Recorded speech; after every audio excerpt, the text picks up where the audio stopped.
City. Ladies and gentlemen, welcome back. You know what time it is. It's 4th and 15 with Mel and Smooth, brought to you once again by Ken Straub, Andrew Straub. Here we are once again, college football, a little bit of World Series, a little bit of soccer, a little bit of everything this week. We're gonna stretch the pot out a little bit more this week. We're not gonna hit so many games long term. We're gonna kind of spread ourselves around the country, but let's not get ahead of ourselves. We're gonna do what we always do. We're going to break news at the start of the pod because that is what you expect from us. Sorry, the Italian came out there. You saw it on the screen. We have a name. There is a name. There is an official name for the podcast. You can't have it yet. It is illegal. This isn't made up podcast, even though I'm in my bedroom and you're like, wait a minute, that's not true. It's illegal. The legal department is handling it. It's taking care of it. We got to cross T's and dot I's and all that in between and make sure our commas are there and all of that stuff. When it is ready and it is go time, it'll be here. It'll be on the screen. We'll roll. We'll always be under the 216 Sports Network, but it won't be 4th and 15 with Mel and Smooth with their annoying sidekicks who won't leave. It'll be our show ready to go. So stay tuned for that. You'll hear the name here first. We'll drop it here. It'll break. And then probably that following week, you will see the pod actually come true. How you feel about that? I'm loving it. I'm excited. I'm excited to share it with everybody. I know we can't do it just yet, but when it happens, it's going to be a lot of fun. Exactly. It's coming in due time, everybody. All right, Drew. Weekend. We got to get our weekend in review started. Let's roll. But before we get into some games, I want to sprinkle in some news. Obviously, we are going to talk about Michigan. We will get there. Everyone calm down, slow down. It's been everywhere. We're not going to ignore it, but we're going to get to some actual football first. But first things first, we got to hit a team that's near and dear to our hearts, but it's also some big news. Army has decided to join the AAC for football starting next year or in 2 years. Army Navy is my favorite college football game all year. I don't care. I will argue with anybody about it. So we're just going to get that out of the way. I'm so glad that Army joined the AAC. That's where Navy is. We need to keep that game intact. Not that there was ever an actual chance of it being messed up, but we had to make sure. Does this mean we could see it twice a year? Does that mean it's bad because it dilutes it and we have it twice? Possibly. But it also means we could possibly have an Army-Navy game in a conference championship and an Army-Navy game mean more on the field than it has ever meant and has been important in like 50 years. Thoughts on that as I fumble through? Yeah. Coming from a team that's used to play in the American, it's obviously not the Your level of some. Bearcats. Yes, the Bearcats. It's not as tough of a conference as some, but it's still a very tough conference. It's right below those other four.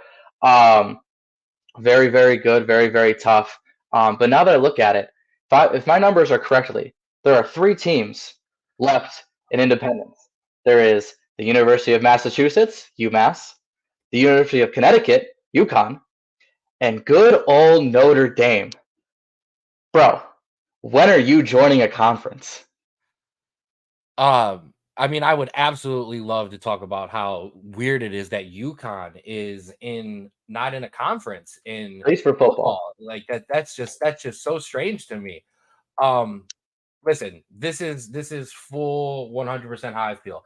I've wanted us to join the Big Ten for a very long time. So what that's obvious. We didn't do that, and then the ACC possibility showed up as well, and we didn't do that.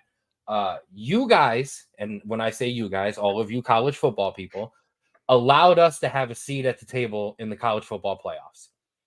Until you take that seat away, and now that you're expanding and you're making it even bigger, I'm not doing anything. I'm going to be the last domino to fall. You're all going to have to go somewhere and drag every I'm going to wait on conference realignment. I'm not even going to wait on all these other teams to join conferences. I'll let you guys go all the way through that, and then we'll join somebody. Because right now, and hear me out, because I get it. I don't play in a conference champ, yada, yada, yada. Notre Dame had run out that schedule. Ohio State, Duke, Louisville, USC, or maybe they only slip up against Ohio State. You going to tell me we didn't deserve to be in? You're going to tell me that we don't deserve to, and now if when it goes to 12, you're going to tell me we wouldn't have deserved one of the 12 spots? That's why for right now it's irrelevant. So we could do conference realignment talk. We will definitely save that for the summertime when we need it. But yeah, any other thoughts there before we keep it rolling? No, I'm just excited to see Army because they're going to be on, actual television most of the time now because they're in a conference. Yeah, absolutely. That is great. I always love to see our academies getting some love, Air Force being ranked, all of that. Okay, let's hit the review. Biggest game of the weekend. We're still gonna talk about it. We've got to. Ohio State, Penn State. Knock down, drag them out, slugfest, as most Big Ten games are. Ohio State kind of handled Penn State 20-10 or 20-12. Marvin Harrison Jr. being the difference, especially late in the game, 162 yards and a touchdown. The Ohio State defense did exactly what I told you they would do.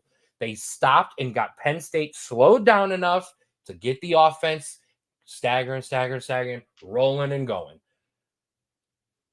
But we have a theme this week on our wraparound, and it's called survival and questionable fourth downs. Now, Ohio State did not need to survive, but oh man, Ryan Day. Questionable choice not to take the points with Ohio State only up 10-6, and some really questionable play calling at the end of the half. I'm already talking too much. Drew, talk to me about this game. Yeah, obviously those questionable calls, but that defense completely bailed them out and kept them in this game.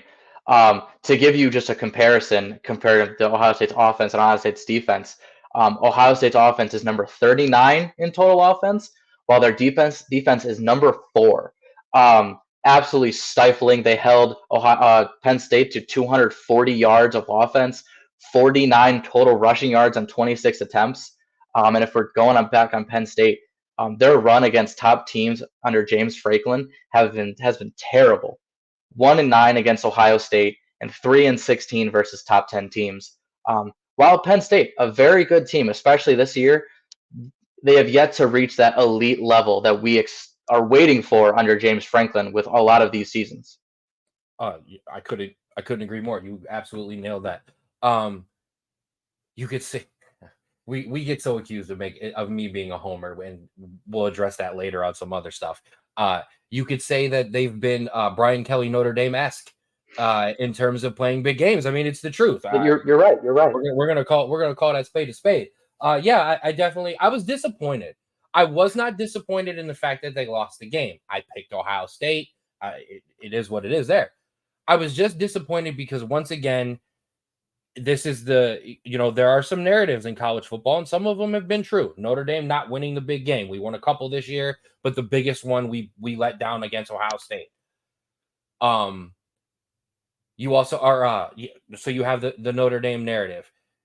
Penn State or Texas. That's what I was looking for. I apologize. Sloppy already. Texas is back. Texas is back. No, you're not. Penn State. Oh, we're good. We've got a good recruiting class. We've got a good team. We're going to test Ohio State. We're going to test. No, you're not. No, you're not. And hopefully you've got the shields up at practice, so you're preparing for Michigan. Just because we ain't talked about it doesn't mean I ain't gonna take jokes. Okay, this is where I get so mad that we accused of being Homer Pod when I'm gonna absolutely destroy Michigan at some point on this podcast. So yeah, I agree. Penn State really couldn't do anything on offense until late in the fourth quarter when it didn't matter anymore. Mm-hmm. So there is Ohio State, Penn State. Moving on to the biggest game under Kentucky last weekend. Alabama and Tennessee. Alabama beats Tennessee 34-20. 2 turnovers and sloppy play early found Alabama down 20-7. Big time. But a huge second half saw the Tide roar back. Outscored Tennessee 27-0 in the second half to win 34-20. Couple things to sprinkle. I'm loving the sprinkle. Loving the sprinkle. Largest home comeback win since the 98 Iron Bowl for Alabama. Yeah. Yeah. Nick Saban, chewing cigars, smiling, talking smack. That is horrible for all of us. Okay. I don't Yeah. care if we don't think that quarterback's any good. I don't care if you don't think that's the most elite Doesn't matter. when I saw him put the cigar in and start doing this, I was like, no, we're all doomed. We're all doomed. I put them in the top 4 with one loss at the beginning of the year. I don't want this to be true. But that quarterback that we said might not be good, Jalen Milroe, 220 yards, 2 touchdowns, and an interception. Another good performance in the second half, at least, like another solid performance. Tennessee kind of sees itself out of the playoff race. Thanks for jumping in. We appreciate you for a little while. I mean, they fell flat.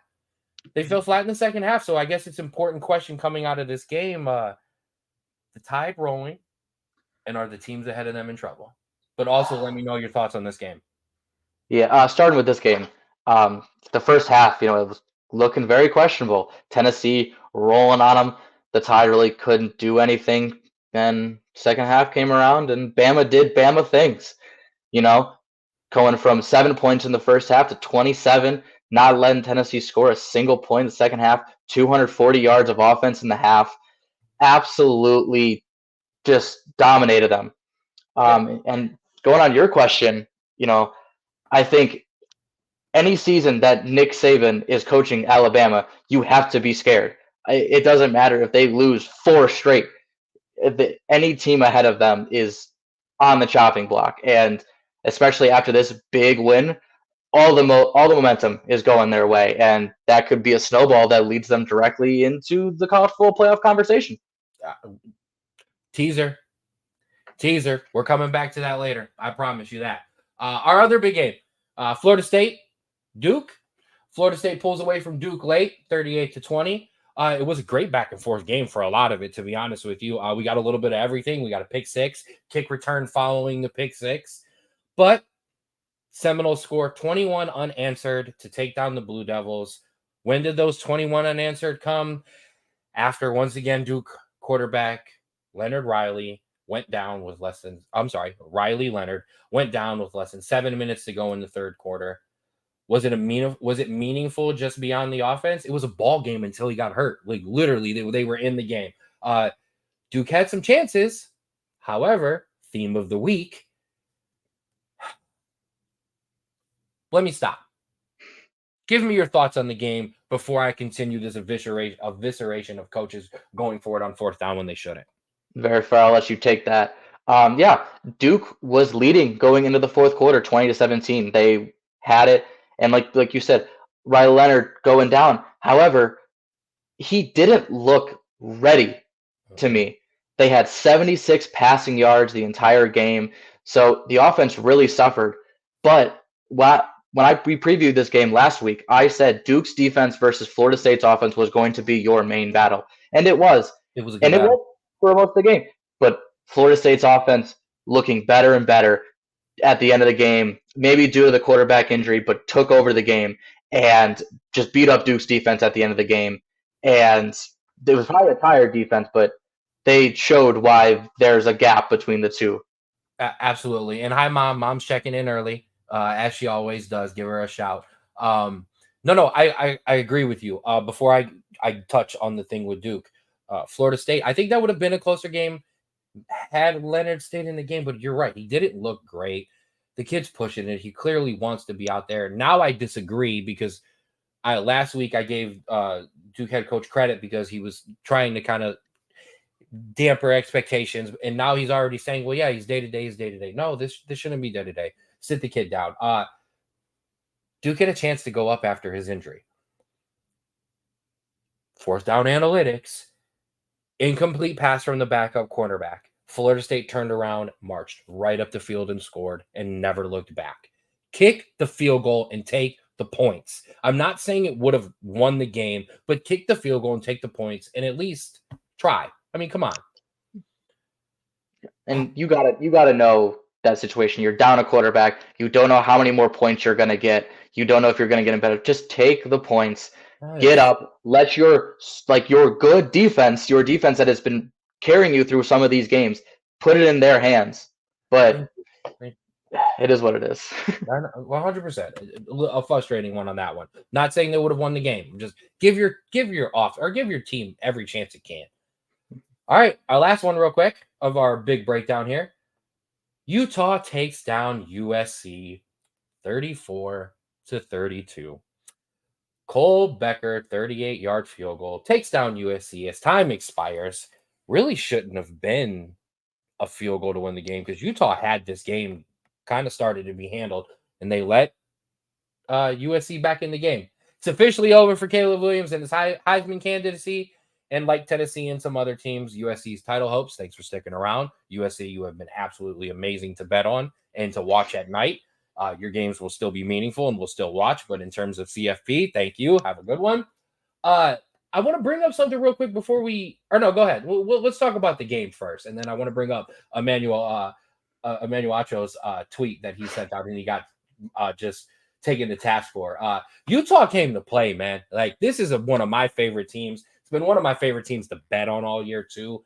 But they came to do what all the Big Ten or Pac-12 teams are the best at, and that's score some points and not play any defense. They're good at hitting them overs, and that's about it. Talk to me. USC's defense is so bad. It they gave up 482 yards to a team that averages 332 at home. And then your offense somehow miraculously scores 9 points in a 2-minute span to give you the lead. And you give up 56 yards in a minute and 41 seconds to lose the game. That is just unacceptable. This USC's offense is top 10, like in the league. It is. It's awesome. It's amazing. But I don't know if their defense is top 100. It is awful. Like it is so bad. Like, and that's exactly what I expected from this game is Utah slowing USC's offense enough that they can take advantage of that USC defense, and that's exactly what they did. Absolutely. Utah coach Kyle Whittingham deserves a lot of credit. It's a talented team. Mhm. And so does their backup or third string quarterback. I apologize, Bryson Barnes. Third stringer to start the season, now potentially leading Utah to not only the Pac-12 championship game, but they kind of are potentially to that Pac-12 championship game because they control their own destiny. They still have undefeated Washington on the schedule. So other things can happen. This can absolutely turn around. All right. So I want to bring up the tweet. If you didn't see it, Emmanuel Acho tweeted out and asked if it was time for Caleb Williams to shut it down. He's got all this money in front of him, blah, blah, blah, blah, blah. Crazy or not? I guess I wouldn't say it's crazy because it's been done before, right? And your team is not battling. Christian McCaffrey. Bosa. This has happened before. Yeah. I potentially talked about it with Marvin Harrison Jr. at the beginning of the year if he rolled up on that ankle again. So this is not crazy. No. And their team is not in a college football playoff situation. So calling it crazy. They're hanging out with my Irish up here. Exactly. So it's not crazy. It's not, out of someone's mind. However, a lot of people forget nowadays because of the transfer portal and the NIL. Kids love college football. They want to play. They want to do this. So if Caleb Williams wants to play, there is no one other than him that should be deciding that or telling him what to do in that situation. Because if he wants to play, he'll play. If he doesn't want to play and he wants to make that decision, that's all for him. But I don't think it's crazy either way. 100%. First one. It's crazy. It's not crazy because of everything you just said. However, here's why it is crazy. Caleb, you said, I can make more money in college than playing in the pros. So if I don't like the teams at the top of the draft board, I'll come back. Some of that was said through his father, but I'm just, okay. Our father has said plenty of things without our permission to say it for us. So sorry, Pops. Shout out to you. I know you're watching. So some of that came through his dad, and I understand that. But then there was the list of teams that he would play for, the Patriots, the Cowboys. There was a couple other. Then it was, I want ownership stock in it. You can't make a choice, man. Okay. And I don't knock you for asking or wanting any of those things or having demands in any of that. And I also I do disagree with you. You can make more money in the NFL. You're going to make a lot of money in college, kid. And I know you're in LA and I know you're in Southern California and it's amazing and it's beautiful, but you're going to make more money in the pros. But I get all of that. You can't be I can make more money if I stay here and then be like, well, I'm going to sit the rest of these 4 or 5 games and prepare for the NFL. If you want to, fine. God bless you, kid. I hope you're great. I hope you get the bags. But I'm just saying, like, your message is a bit inconsistent, and we already see what that can do in the NFL. Those coaches don't like that kind of stuff. You need to be on point and you need to be on brand. Look what they're doing to Russell Wilson. So I think that's fair to bring up. Okay. So that hits the big games. Drew, you want to take a ride? I'm always down for a ride. All right, man, let's go take a ride around the country, okay? Survival and fourth downs. That is your theme. Let's go. Washington survives. Arizona State, 15-7. Michael Penix Jr. comes off an amazing Oregon game and a big win and has the worst game of his season. More turnovers on Saturday than all year. ASU was ready for the upset, did not give up an offensive touchdown, and had 4 takeaways. However, Washington survived, unlike a lot of these other teams. Before I absolutely go to task on Arizona State's coach, give me your thoughts. Yeah, these are games that we've seen. Offense just not clicking, but hey, sometimes a defense is the best offense. They got lucky for that. Obviously, the worst performance we've seen, 288 yards. It'll be good to see whether that was a blip, if this is going to happen once, or if we start to see a trend, maybe. Yeah. Go ahead. No, that's a big question. I think the only other big question that I'm looking at is Penix still the Heisman frontrunner after that really, really bad game? Yes, only because that's the theme this week. There was a letdown across the board. Mm-hmm. So I don't feel like anybody really went, all right, you had last week, here I am this week. No one did. Not Bo Nix, obviously not Caleb Williams, not Gabe from Oklahoma. Like this just Brock Bowers is out at Georgia. So I don't think anyone did. I think if anything, everybody just remember the NCAA football graphic where it would show you and it would just have arrows if you just didn't move that week. Everyone is just sideways. Nobody moved this week. Everyone is just hold still. We're gonna recap next week. And what you said is a big theme this week. How they survived. How do you bounce back? Are you real, or is this just now you've hit the bumpy part of the schedule and now you're going to fall off? So that's a big one. Arizona State had 4 takeaways. Arizona State did not give up an offensive touchdown, and they lost the bleeping game. Okay? Once again, Coach Kenny Dillingham doesn't stay true to the genius of his name. And instead, while up 7-6, kicking the field goal, he goes for it, passes intercepted, and housed. Ball game. That was it. Didn't look back. Washington added a field goal late, and wins the game 15-7. It was 7-6. Mm-hmm. Like, it's 10-10, or it's 10-9 with that field goal. Like, would you have won the game? Actually, possibly. This is a bigger one that I'm mad about this one. This is a bigger one than even the Duke game. You had lost your quarterback. You know what I mean? So I just come on, guys. Like, let's go. Like, this is just not. Your next survival. Oklahoma survives UCF 31-29. Sooners were up 7-0 early. Did not lead again until they took the lead 27-24. Needed to survive a late 2-point conversion attempt and an onside kick attempt to escape the Knights of UCF. True. You got some extensive knowledge on this Oklahoma team. Talk to me. These are your guys. Yeah, and I have extensive knowledge over the UCF because we played them. Cincinnati played them in the American all these years, so I know a lot. Oklahoma, I think, honestly got caught like looking ahead. They play Kansas this week. They play Oklahoma State the week X. It's very tough games. A return for Gabe Davis for Gabe back to UCF. And so they probably got caught overlooking, honestly, a very underrated UCF team. I think they're a lot better than their schedule or their record says. But and so that happens. That defense, that Oklahoma defense, while not great, came up big when it mattered most on that 2-point conversion. And, like you said, you survive. you advance, and that's when it gets in the latter stages of the year. That's kind of all you have to do. Right.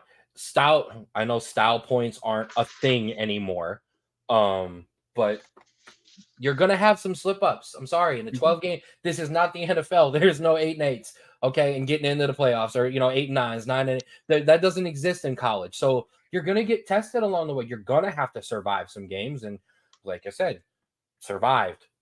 How do we go back now and get into next week? Build from this, not let it continue to slip.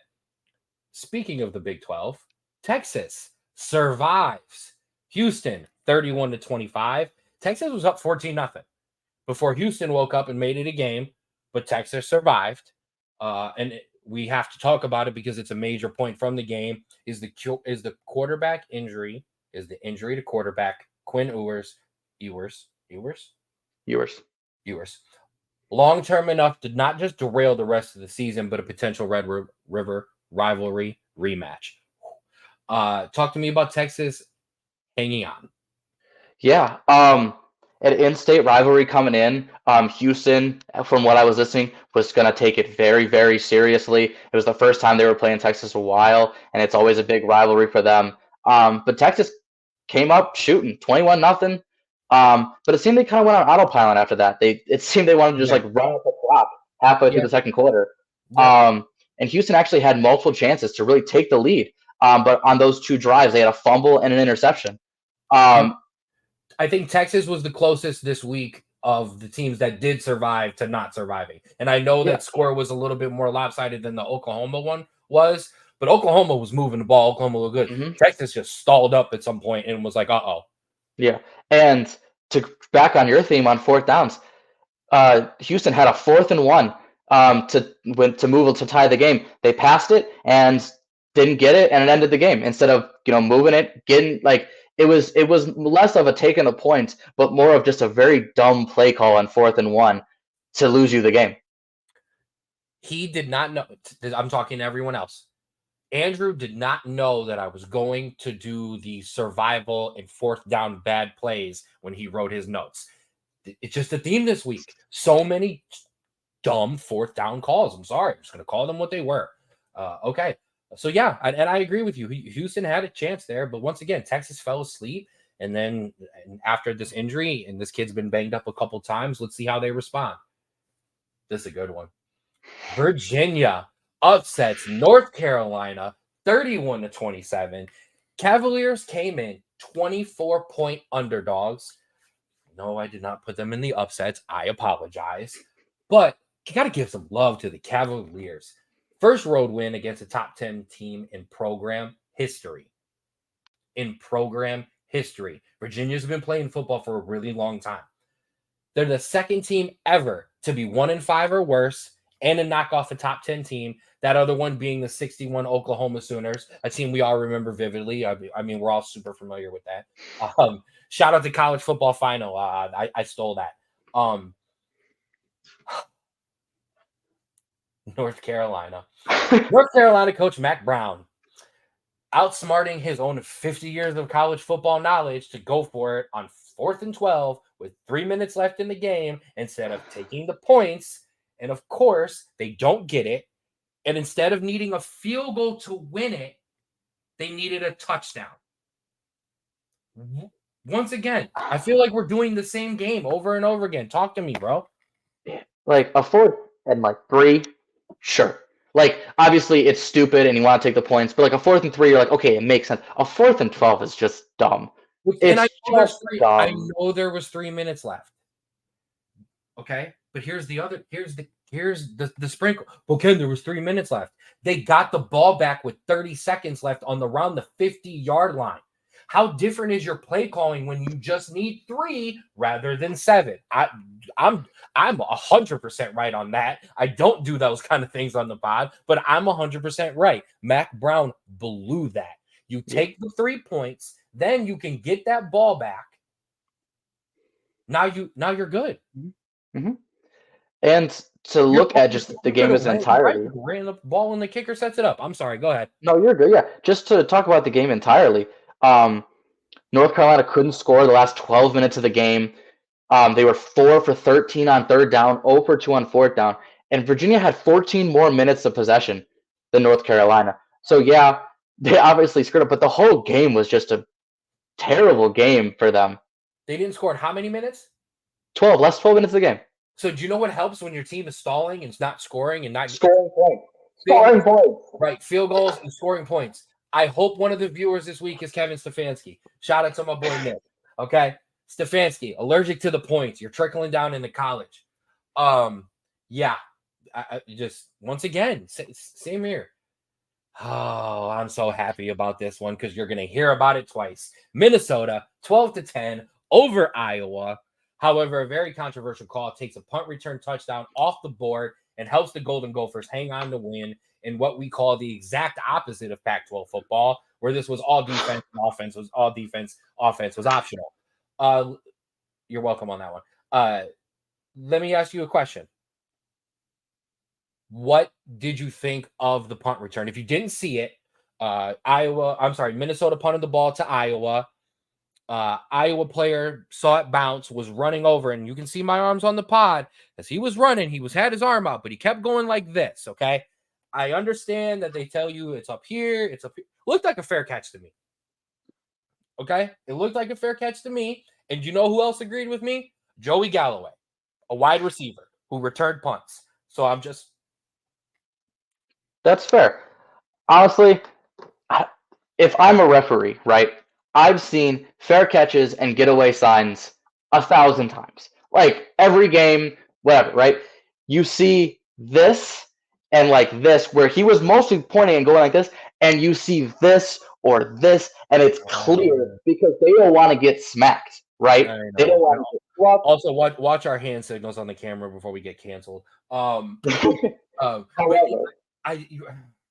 However, Iowa had 127 yards of offense and 3 turnovers. So if we're going to put the blame on anything, we're not blaming the referees. We're blaming that offense that just didn't do anything. And you had to put yourself in the position to get screwed, right? Like if you have anyone of a competent day, that doesn't matter. You're up 7 or 10 at that point, and it doesn't matter. Any kind of a competent day, like literally, you scored 10 points. You lost giving up 12. Yeah. If that's not Iowa football, baby, I don't know what is Iowa football, okay? All right, we're cruising. We're almost home. We've done our lap around the country. I just one last one to throw at you before we pull back in the driveway. Georgia Tech, are you okay? Georgia Tech, are you okay? You lost to my Bowling Green Falcons 3 weeks ago. You beat Miami only because Miami started this fourth down awful coaching decision segment from 2 weeks ago. So you should have lost that game. And then you lose to Boston College this week, who's not a great ball club. Georgia Tech, are you okay? You guys all right? You preparing for basketball season? Like we're checking. Hey, that's fine. I'm not even mad at you. All right, Drew, we're home. Let's check in.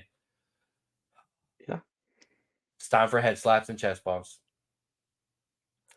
Head slaps, you first.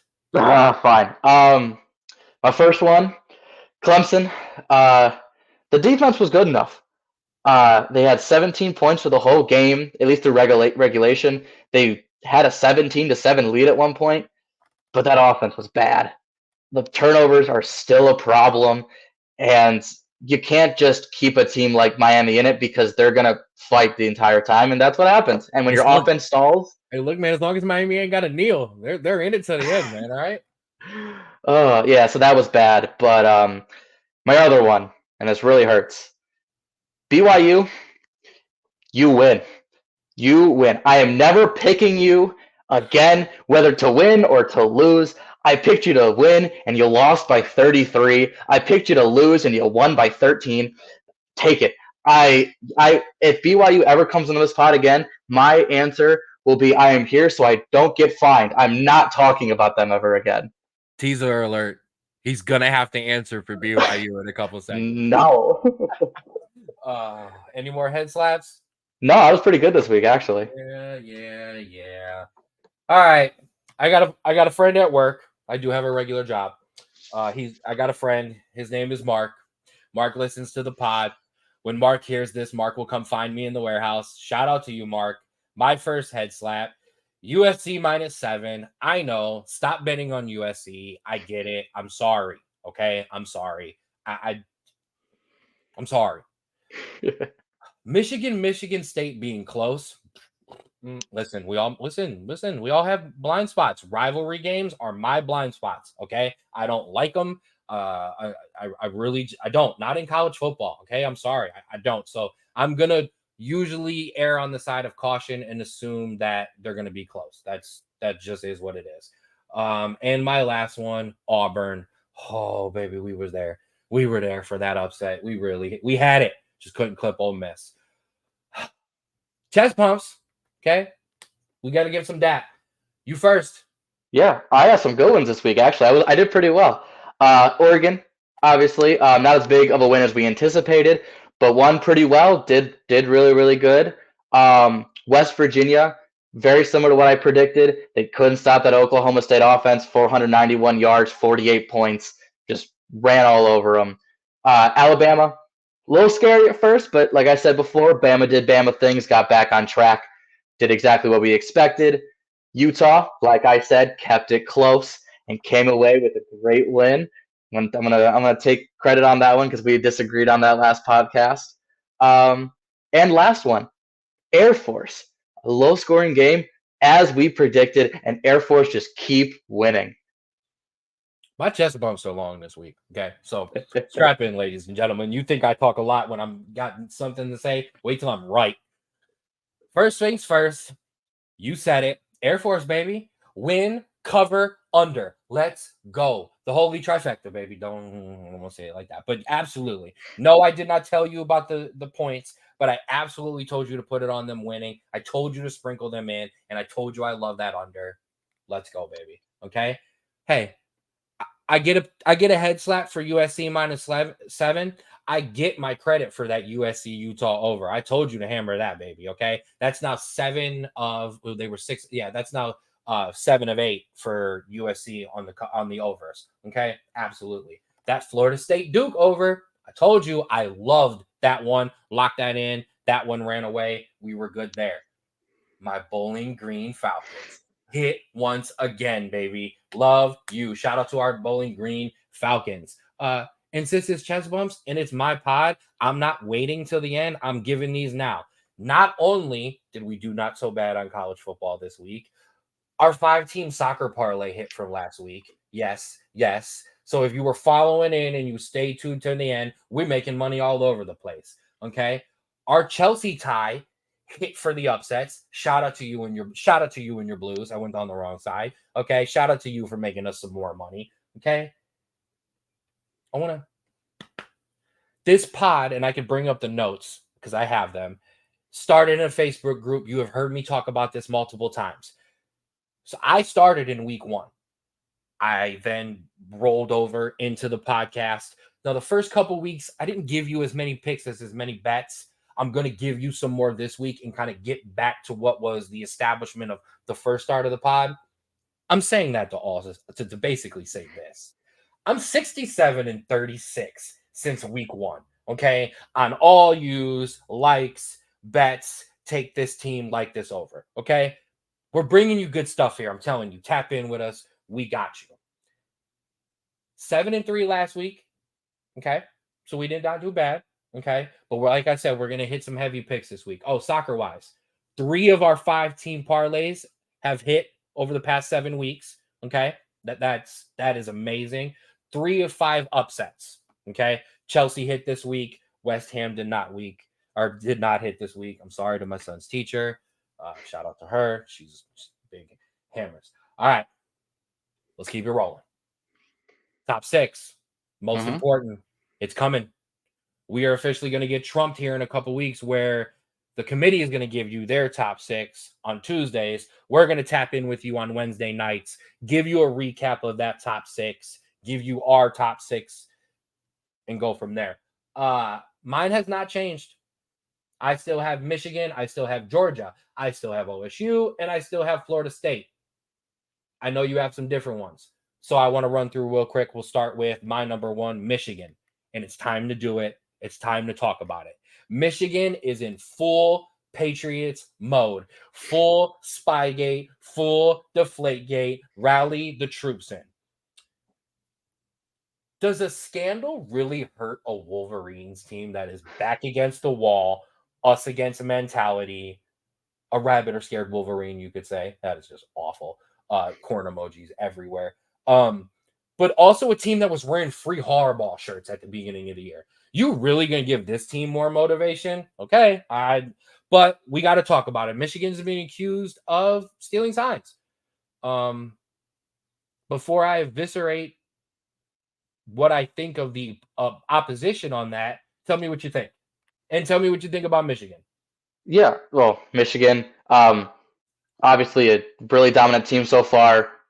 Beside everything, I still am at number two. Just a quick little put in there. But as you were saying, this team is not affected by any type of scandal. Maybe when they actually get punished for something, we can talk about the effects of everything.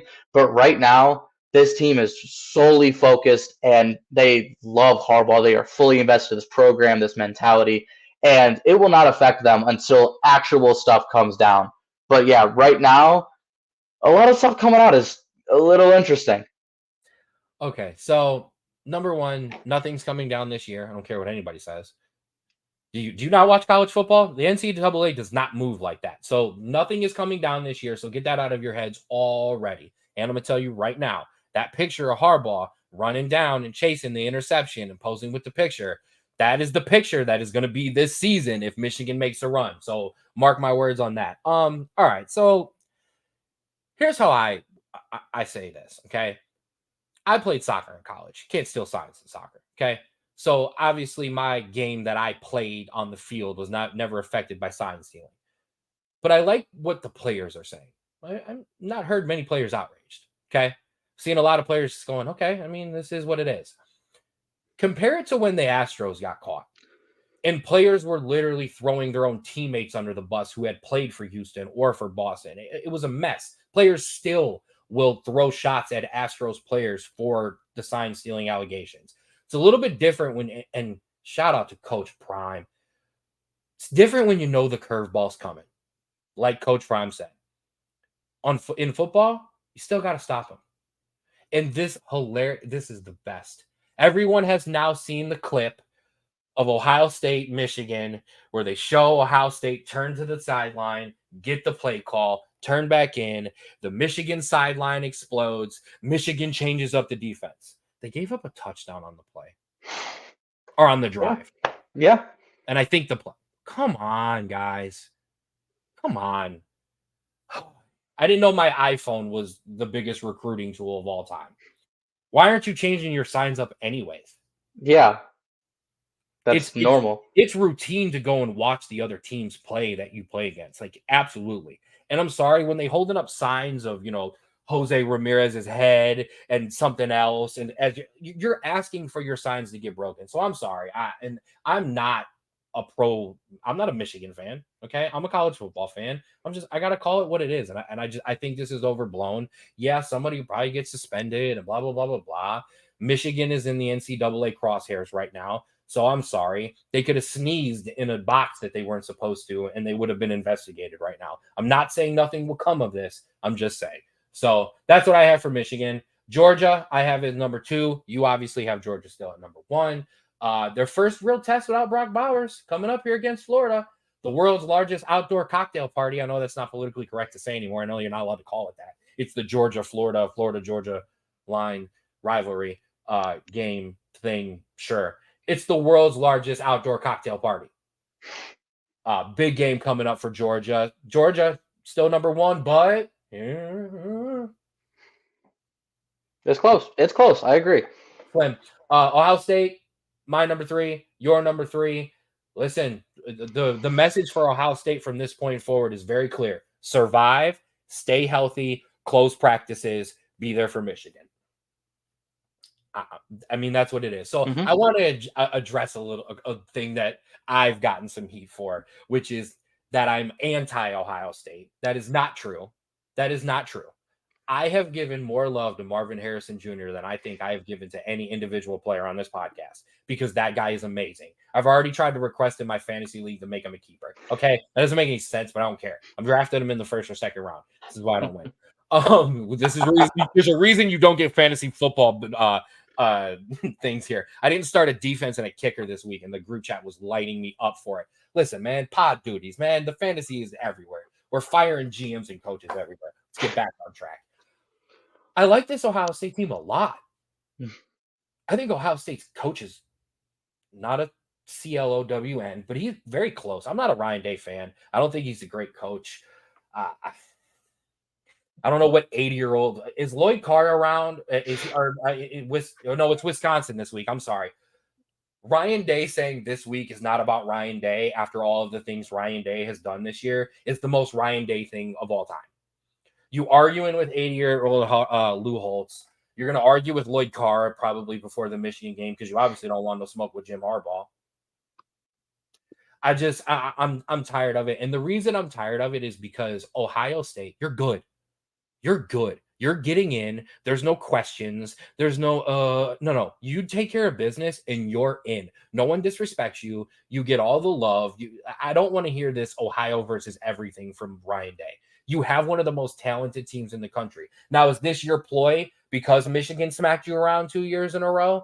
I've got to, create this narrative to run with 100%, it. 100%. And that's fine if that's what this is. Go for it. But I don't buy it because your team is too good for that. That's fair. No, that's fair. But I agree. I think Ohio State clearly stayed at number 3 with that win.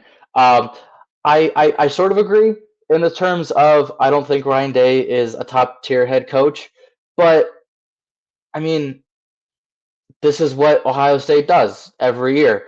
They win all of their games other than maybe the Michigan game or the Penn State game. They either make the college football playoff and then lose to an Alabama or a Georgia or somebody else, or they don't get in because they lose to Michigan. This is what they do. This is, you know what I mean? Right. Yeah. So here, listen, man. If I'm Georgia, if I'm obviously not Michigan because you're gonna see them, but if I'm Florida State, Washington, Oregon, Texas, Alabama, Ohio State gets in, I don't want no smoke. I don't want no smoke. It proven track record. They get in, they win. Okay, like you don't want to see them in the CFP. Now that's not Urban's team in there. That's okay. There's a different, but I don't want that team's pedigree. No, absolutely not. So Ohio State, the team, absolutely all love to you. Like seriously, your fans are crazy sometimes. I'm sorry, just that's what it is. Florida State, my number 4. Well here, Drew, who do you have at 4 this week? This was really tough.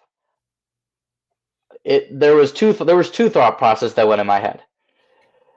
Do I keep Oklahoma at 4, even though they were really close against the UCF team, like almost lost it, or do I reward Florida State for a great win against Duke?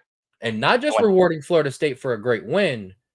Oklahoma's really, really great win does not look like a really, really great win, and it's really the only one they have. Yes. However, the thing that I used to make this list from day one, my gut says to keep Oklahoma at 4 for now. Okay. It says to keep it there. I know the Texas win isn't a big, as big a win as we thought. It's still a decent, pretty big win in my eyes. And it's a better win than Florida State has right now, in my opinion. Maybe Florida State has more wins that are.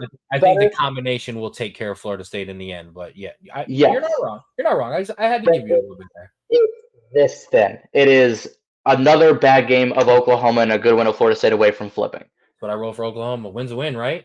So right. So Florida State at 4. Or so Florida, I have Oklahoma at 4. I have Florida State at 4. They did what they were supposed to do, but it might not matter now that North Carolina lost. It really might not. They got hurt by more than by the other teams losing than they did by their own win. And that's a weird one. Washington, we both have in there. Win's a win, right, guys? Right? Right? Yeah. Got to clean that up. If they want to impress the committee and jump Florida State or slide into that OSU Michigan loser, they got to clean that up. Period. End of story. That is what it is. We talked about Oklahoma. So yeah, there's your top 4. There's your top 6, I should say, with your top 4 included. Not a lot of changes. I'm really interested on who gets the number 1 spot from the committee coming up here soon. Yeah. And then after that, I obviously who grabs that 4 spot. Real quick, while we're there, some teams to watch for. Texas, Oregon, Alabama, 7, 8, 9, respectively in the poll.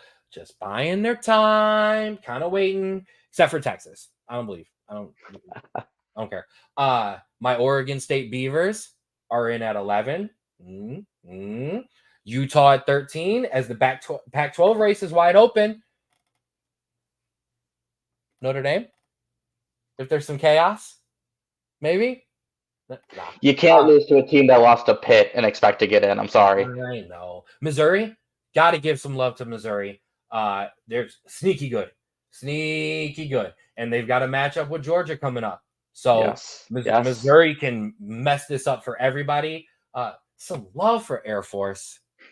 Love for some Air Force at 19. And Tulane, 22. Got to give up to the Green Wave. James Madison, welcome to the top 25. You're deserving in my book. I've got no issues with it. So those are your teams to watch for. Anybody else? Are we rolling to the games of the week? I think we're ready to roll. I think we're ready to roll as well. Your biggest game this week, number 8 Oregon travels to take on number 13 Utah. Oregon opens up a 7-point favorite. Is Utah ready to make some more noise and upset more teams in the Pac-12? Or is Oregon now battle tested against Washington and Washington State? Are they ready to go? Drew, do me a favor. Talk for a second while I go turn a light on because it is too dark in here and I'm going to get shut out here in a second. Fair enough. So, this is a game where I can honestly see it going either way. Utah coming off a great win against USC, but Utah is not playing USC's defense. They are playing Oregon's defense, and Oregon's defense is a lot better, like a lot better. So I think I really like Oregon in this sense just because Oregon's offense is going to put up a decent amount. They're going to put up enough against Utah's defense, but I don't think Utah is going to put up enough against that Oregon defense because it's not USC. You're not going to run or gain 500 yards. You're going to gain about 300, 350. Bo Nix, he's trying to keep Oregon just in that touching distance. Just there. I like Oregon. I do. I've liked this Utah team a lot, but I agree with a lot of the points you made, but I like this Oregon team. I think like you said, I think they're ready, man. I think they're there. I like them to win and I like them to cover.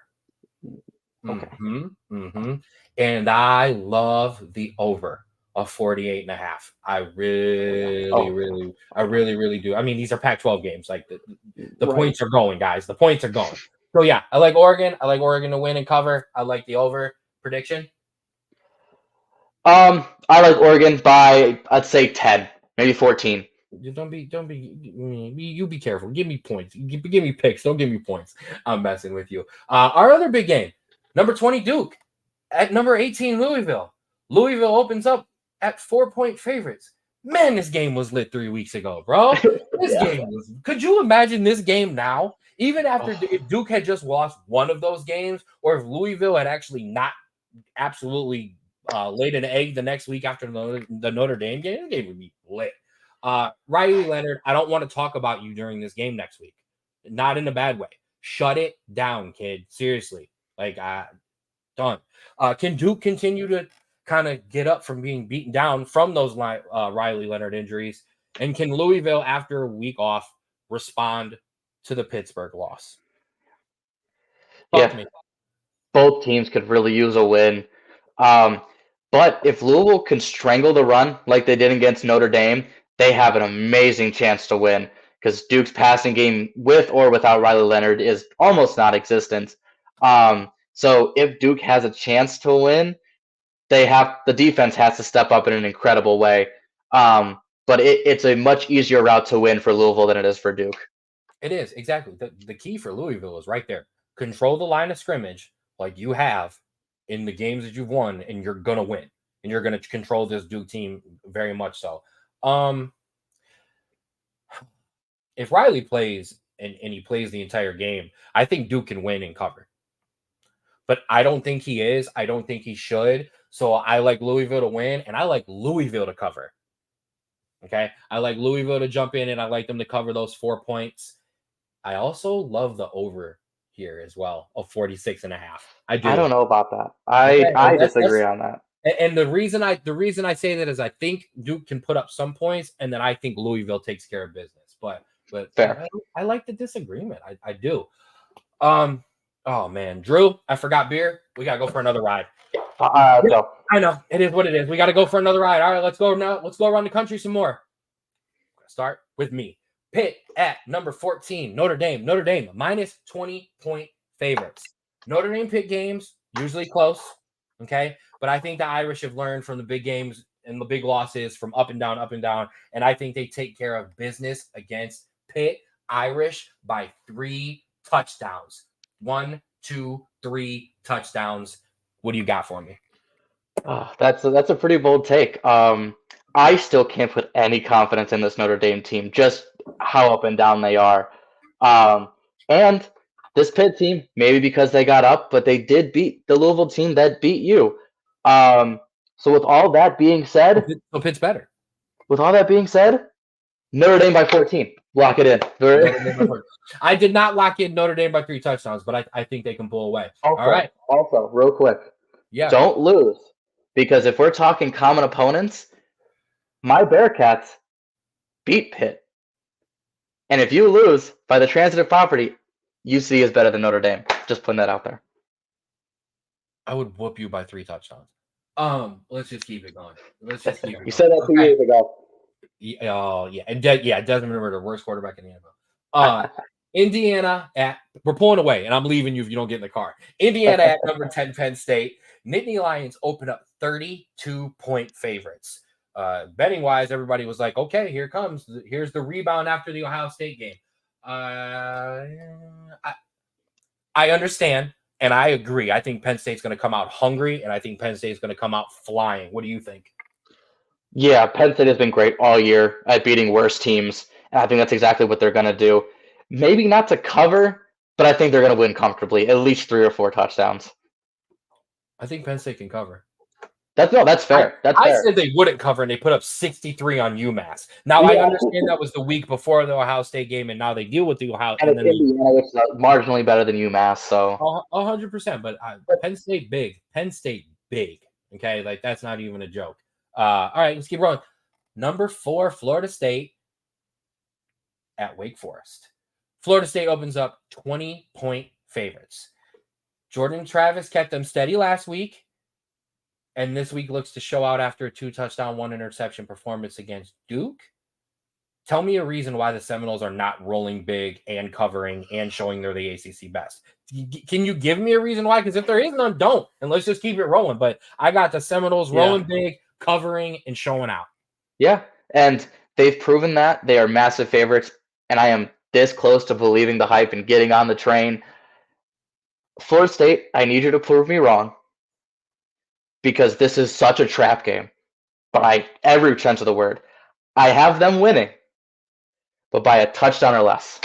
Ooh, a good disagreement there, because like I said, roll big, stay tuned. All right, your biggest game of the week, number 6, Oklahoma at Kansas. Sooners open up as only 10-point favorites.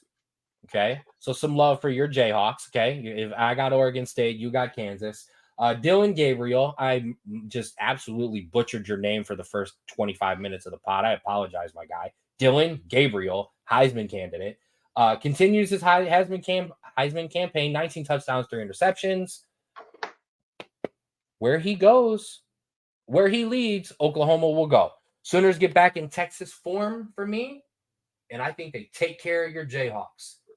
Cover, and I love this one. But I think you might disagree with me. Talk to me. No? Actually, I agree with you on this. I think this is one of these games where they look at the narrow win last week, they see a better team coming up, and they go, "Oh, I don't think Oklahoma's legit. It's going to be a close. It might even be an upset." And then Oklahoma wins by 28. That's like it's one of those bounce back games. I think that all the better is going to be proved wrong, and I think Oklahoma's just going to wipe the floor with Kansas. I agree. I have Oklahoma in my parlays. I'm throwing it out there, okay? Like that's just what it is. I like this 10 points. Like I said, I like the cover. I love it. I love it. I love it. I love it. Okay. The other big game of the week. Number 1 A people, Georgia against Florida. Georgia opens up as 14 and a half point favorites. Are we putting Georgia on upset alert? I don't know. All the signs are there, right? Florida every year has one or two games that they pull something out and they win a game they shouldn't win. Also, Georgia's not having their leading receiver, Brock Bowers, 567 yards, 4 touchdowns. What's going to happen there? Also, Georgia the next 3 weeks. Number 16 Missouri, number 12 Ole Miss, number 21 Tennessee. A very easy chance to overlook. The signs are there. Will it happen? I couldn't tell you. But if you believe in overlooking opponents and betting on this Florida team, it's there. Yeah, but yeah, right, absolutely. Georgia's schedule, man, and the SEC, it gets its love and it's deserved, man. The schedule is murderer's row, man. Okay, like you still have Tennessee coming up, you still have Missouri coming up. It was a good ball club. Ask LSU. This is a test for Carson Beck and the Kirby Smart defense. Okay, can you step up and can you step up with clearly without your best offensive player? Can you step up? Can you be that? And can the defense take care of business? I mean, this Florida team, like you said, it always somebody in the SEC does this every year. Georgia has avoided it. How long can you keep playing around? Like I said, you're out your best offensive player. Your defense needs to step up. Like you said, Florida, which team are you? Which Gator team is showing up this week? I think Georgia finds a way late to pull away and overcome Bowers being out, but I don't like the 14 and a half. Not at all. Okay. I think I think it could be 14. I think this could be a 7-point game. So your favorites, we're going to move it on. BYU at number 7, Texas. He says, I don't know. Well, here's what I think. Longhorns are 17 and a half point favorites. I don't care. I don't care. Texas, you're on upset alert. Yep. I'm still buying in. I'm not throwing away this BYU team yet. After a weak performance last week and a quarterback being out for Texas, I think they're in trouble. Okay. I really do. You don't need to say a word. You're just here so you don't get fined. We're going to keep it rolling. Number 22, Tulane at Rice. The Green Wave, 11 and a half points favorites. Yes. Thank you, Vegas. Keep it rolling. Lock those in. That's a teaser later. We're just going to keep it moving because that's just, yes. Number 24, USC at California. Hey, Mark, here's your second shout out. I don't care. USC is minus 10 and a half points. I've seen it at 10 in other places. Before you say a word, I don't care. USC cover. Yes, I like it. Lock it. Talk to me. Yeah, no. USC has obviously been on a downturn, but Cal is not good. Like they just cannot. They haven't been good for a while, and I think USC, while hasn't been played good, had a tough couple weeks, and I think this is an easy bounce back game for them. I also agree USC to cover. Boom. Let's go. Sorry, Mark. You're gonna be mad at me. All right, Washington, number 5, Washington at Stanford. Open up. Huskies open up at 26 and a half point favorites. Washington, something a lot of teams didn't do, and that was win their big game and actually survive the next week. Okay, we've seen a lot of teams not do it. So I know that's a big one for Washington. How do you respond? How do you rally? I think Stanford could have hung with this team last week. I think if Stanford caught Washington where Arizona State did, I think Stanford wins this game. But that was last week. And now we're here to this week. I think Washington gets back to that kind of pre-Oregon form. I don't like the 26.5. I think this is 24, 25-point victory, but I like it. Anything before we roll? I completely agree. Let's roll. Number 19, Air Force at Colorado State. U.S. Air Force Academy opens up at 12-point favorites. Falcons bring that heavy running attack to Fort Collins to take on the Rams, Colorado State. I will say this. If Colorado State shows up like they did for Colorado, they can challenge Air Force and upset them. But not everybody can get up for a team when it's not Prime. Shout out to you, Coach Prime. I'm going to say it again, like I do every week, pro Coach Prime on this pod. Okay? I need some glasses, Coach Prime. I'm just saying, I need some sunglasses. So that's what I think about that. Either way, I like Air Force to win and to stay undefeated. How about you? Yeah. Honestly, this game I think is heavily dependent on the Colorado State quarterback. He's got 15 touchdowns and 11 interceptions. So massive gunslinger. He's gonna win or lose you that game all by himself. I like Air Force. Obviously, their defense is stacked, and that Colorado State's defense is not good at all. That running attack's gonna run all over them. And I like Air Force a lot. Okay, let's keep it rolling. Vanderbilt at number 12, Ole Miss. Ole Miss, 24.5-point point favorites. Close game on the loss to Alabama. Ole Miss gets more home cooking. I don't even think this is really a question. If you want to tease the points, I understand. I'm gonna stay away from this game gambling wise, but I like Ole Miss big. I do kind of like the under of 63.5 as I keep looking and looking, but other than that, it's kind of a stay away. Just watch it and keep it rolling. Yep. Number 3, Ohio State at Wisconsin. Buckeyes open up 14.5-point favorites as Ryan Day returns to Wisconsin. Find Marvin Harrison early and put this away early. Buckeyes, big win and a cover. I got Buckeyes by like 21, maybe 28. I think this is a big win for Ohio State. Keep it rolling to Coach Prime. Colorado at number 23, UCLA. I'm going to keep this short and sweet because you're going to see this again. Coach Prime in Buffalo opens up at 17-point underdogs on the road. Yeah, we're giving Coach Prime the love. Don't care. Upset alert, calling it now. I like it. I like Shador has another great game to show that he's going to play on Sundays. I think Coach Prime gets them in lock. I think they commit less penalties this week, and I think they take care of business. I also, either way, if you don't like the upset, I love Colorado plus 17. I told you they opened up as 17-point underdogs. I love this 17-point thing. I know we're keeping it quick. Roll with me. What do you think about Colorado real quick? It's definitely upset territory, but I gotta disagree with you. I think the wind in Colorado sails have left.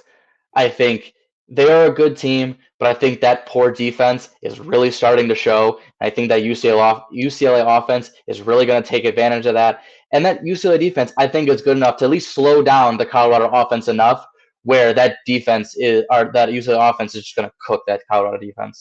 Everything you said makes absolute sense, and I don't care. I don't have sense here, Coach Prime.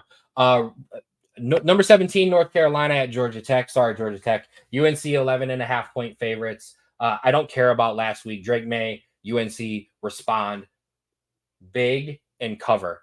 11.5, take that. Lock it in. I love it. Old Dominion at number 25, James Madison. James Madison Dukes opened up as 19.5-point favorites. Welcome to the pod, JMU. Defense only allowing 14 points in Sun Belt play. I don't have you in any of my parlays, JMU. I apologize, but I think we see you next week on the pod. That's what I will give you that. I think next week we're doing another James Madison game. Anything else there before we move on to Oregon State? Old Dominion, not a pushover. They beat App State last week. Mm-hmm. I think it's a tough matchup, but I do like JMU as well. Yeah, we'll see you next week. I promise you. Number 11, Oregon State. My Beavers at Arizona open up as 3.5-point favorites against a pesky Arizona team. Arizona's 6-1 against the spread this year. Oregon State is a favorite of mine. Everyone knows this. It's a tough one, man. This is so tough. And it'll stay that way. Oregon will stay my team. Give me the Beavers, not to cover. Love the 56.5 under. Love it. Love it. Love it. Teaser alert coming up soon. Oregon State, Arizona. What you got? Anything? I mean, Arizona is very tempting.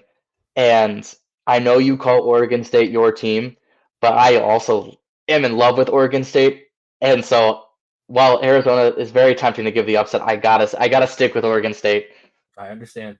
Shout out to everybody staying with us. We're running long tonight, bro, but it's all right. We're rolling now. All right, let's get to it. Sometimes you love teams, sometimes they need to be all you. But hey, teams we love. You first. Yeah, yeah. Kind of a repeat of last week, but honestly, it was too good to pass up. I love Oregon. That offense is going to put up a lot of points, and they have a good defense, unlike the University of Southern California. And I don't think Utah is going to do anything against that defense, at least not enough. And that's why I love Oregon. The second team I like, Louisville. They are back at home. It's the first big home game since their win against Notre Dame. That offense for Duke is really struggling. They've gotten away with it against lesser teams, but this Louisville defense is good enough, and I think that Duke is going to really struggle, and I think that Louisville is going to come out as a not a big win, but a convincing win. I love it. I'm gonna keep it short on some of my loves and my all use, and you're gonna, well, especially the loves, you're gonna see why here in a minute. We're gonna debut some brand new, absolute top notch graphics. You saw the whiteboard last week. I mean, you if you didn't think it could get better than that, oh, just you wait because it does. But in the meantime, some things I love. I think we go from survival to cover. Survival in the recap. I think we cover in the preview. I think this is a big thing this week. I think my struggle teams run amok. Washington, USC, Oklahoma, Florida State, Ohio State, all win big, all good. I think we're fresh next week of running through some boring games for our big ones. Tulane. I love them to keep rolling, and I like that money line, and I like that 10.5. I'm not going to lie. Oklahoma, Florida State, USC, UNC. I just mentioned those to cover. Maryland.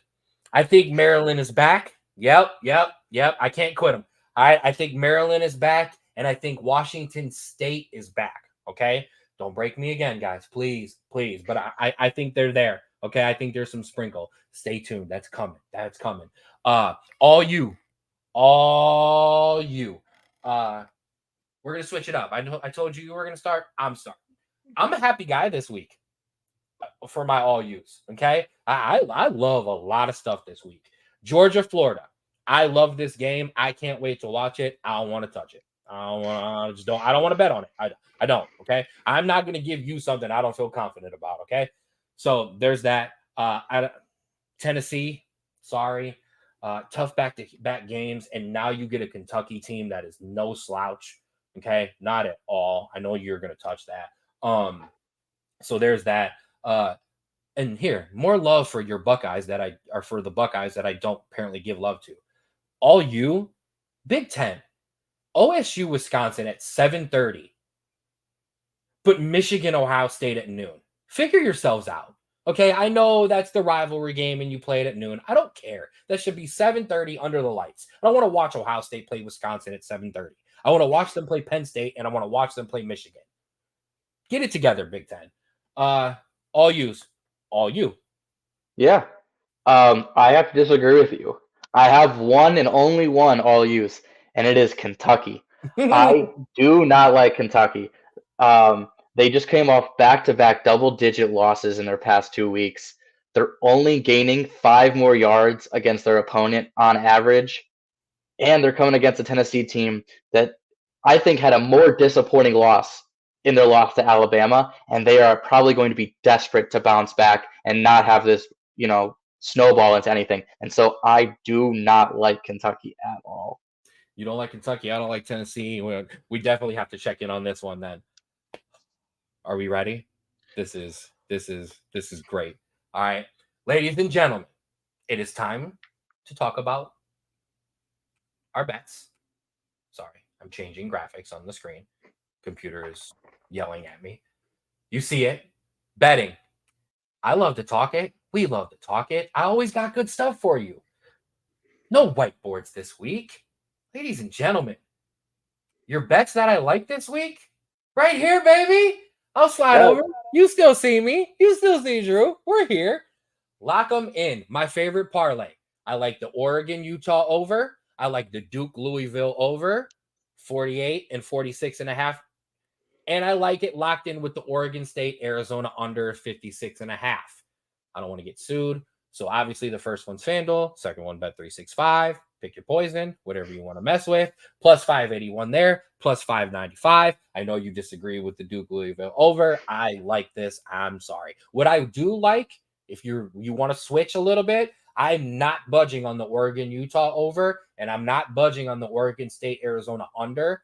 I do like a hedge of the Duke Louisville over and the Duke Louisville under if you want to spread some wealth. I like that. I did it.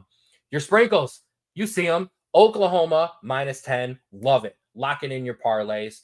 Florida State -20. Yes, I like it. If you want to take it one up to some big boy status, put it in there. And I already told you I like that Tulane -10.5. I really do. I think the Green Wave take care of business. And there you see it. One last ride. Clemson, Maryland, Washington State. This is your last chance. Clemson -380, Maryland -525, Washington State -240. I like sprinkling them in. I like it. I like it. I like it. Okay. I'm just all right. It is what it is. All right. So there's your bets, your upsets. Okay. Because we do that every week. We did okay last week. All right. We hit Minnesota. Okay. We almost hit Auburn. And there was one more that I missed. But either way, we were rolling. Oh, Baylor over your Bearcats. Sorry, we kind of ignored that. Love you, big guy.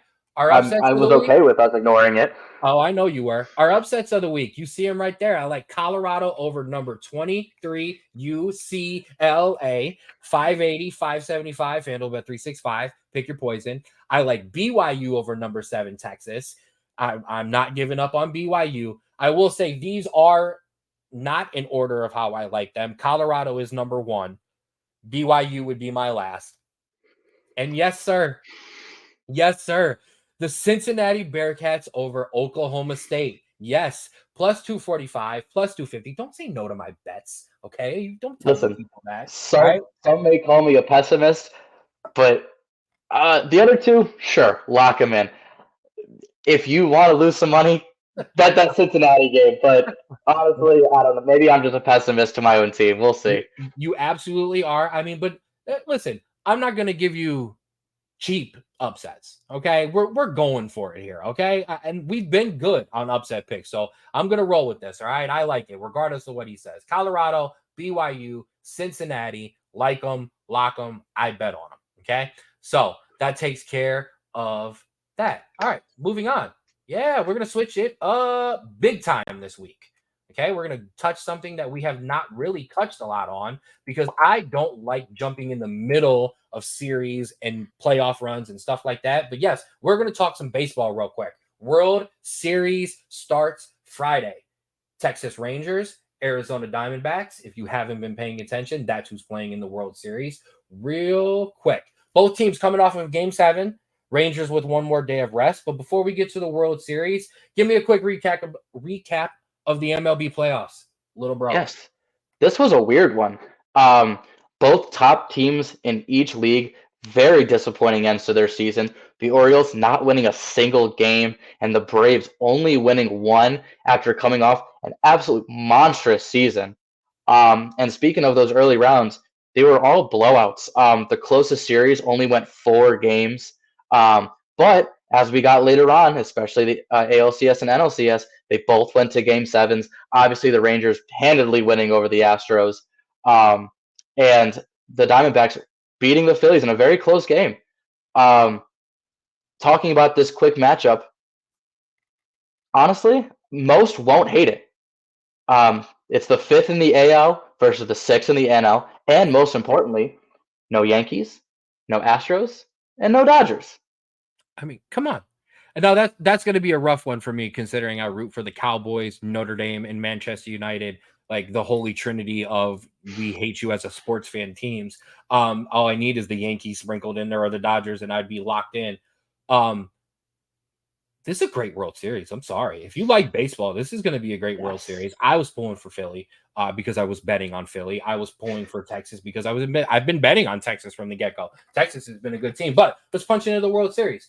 Rangers got healthy late, and they've kind of just ran through the American League until that ALCS went 7. But even then, still explosive, and they took care of Houston in those drums for us. So, there's that. Yeah, you're going to get some Astros hate on this podcast. I'm just going to be honest with you, okay? Diamondbacks, a talented team, but up and down, way down in July. Got hot late, dismantled the Dodgers like we talked about. Not a lot of people picked them over Philly, but here they are. So let's hit this. Rangers are deep, okay, lineup-wise. Garcia, Marcus, Corey Seager, that lineup is definitely for real. But the pitching is going to come into it big time. Evaldi and Jordan Montgomery versus Merrill Kelly and Zach Gallen. Rangers versus Diamondbacks. That's how I threw those pitchers in. So we got some outstanding pitch-up matchups. I mean, I don't think you disagree there, but can the Texas bullpen handle itself, not blow games? Max Scherzer, where do you come in? Where do you add in? Where do you help? Where do you do things like that? Thoughts on the World Series? Yeah, I think the Rangers, people ought to forget that they were pretty big favorites coming into the season. All the talent they acquired, they looked really good. The injuries really set them back a lot, but they're basically at full strength, and they are playing exactly like we all thought they would. And they look really dangerous. They Looking at absolutely. Go ahead, my bad. No, you're good. That's exactly what we think. The Diamondbacks, honestly, it's a story that we've seen 1,000 times.